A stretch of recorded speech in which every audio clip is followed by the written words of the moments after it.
తిరుమలలో ల్యాబ్ అనేటటువంటిది అసలు ఉందా, తీసేశారా? తిరుమలలో ల్యాబ్ అయితే ఉంది, గతంలోనూ ఉంది. గతంలో టెస్టులన్నీ అక్కడే చేసేసేవాళ్ళు. ఆ తర్వాత ఇప్పుడు ఎందుకు చేయలేకపోతున్నారు? వేరే రాష్ట్రాలకు పంపించుకోవాల్సిన పరిస్థితి ఎందుకు వచ్చింది? ఎవరిది ఈ పాపం? ఎక్కడ ఈ లోపం? ఖచ్చితంగా చంద్రబాబు గారు భగవంతుడి దయ వలన, భగవంతుడు తన చేతన ఈ పని చేయించారు అని ప్రత్యేకించి చెప్పినటువంటి సందర్భంలో తిరుమలకు సంబంధించిన ఏళ్ల తరబడి నిర్లక్ష్యం లేదా ఏళ్ల తరబడి అహంకారానికి సంబంధించి ఏమైనా పరిష్కారం కోసం తనను వినియోగించి ఉండొచ్చు. చంద్రబాబు గారి స్వయంగా తన నోట స్వామివారు ఆ మాట మాట్లాడించారని చెప్పినటువంటి నేపథ్యంలో ఇప్పుడు పరిష్కారాలు ఆయన చేతుల్లోనే ఉంది, అధికారం ఆయన చేతుల్లోనే ఉంది, అప్రతిహాతమైన అధికారం ఉంది, ఆపేవాడు ఎవడూ లేడు. అలాగే మంచి బాధ్యతగా పనిచేసేటటువంటి ఈవో గారు ఉన్నారు.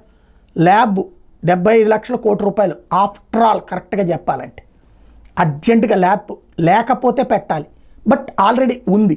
దాంట్లో ఎక్విప్మెంట్ లేదంటున్నారు, మనుషులు కావాలి. అర్జెంటుగా రిక్రూట్ చేసి ఇక పైన తిరుమలకు వచ్చేటటువంటిది 2 చోట్ల తనిఖీ చేయండి. తిరుపతిలో చేయండి, తిరుమలలో చేయండి, తిరుపతిలోనే ఒకసారి చేయండి. అక్కడి నుంచి జీపీఎస్ పెట్టుకుంటే పైనకి అక్కర్, లేదా తిరుమల కొండపైనే చేయండి.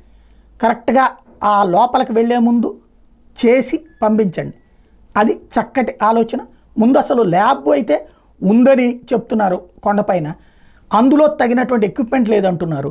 ల్యాబ్ తీసేస్తే మాత్రం ఎవడు తీశాడు, ఎందుకు తీశాడు, ఎప్పుడు తీశాడు, ఇది ప్రజలకు తెలియజేయండి.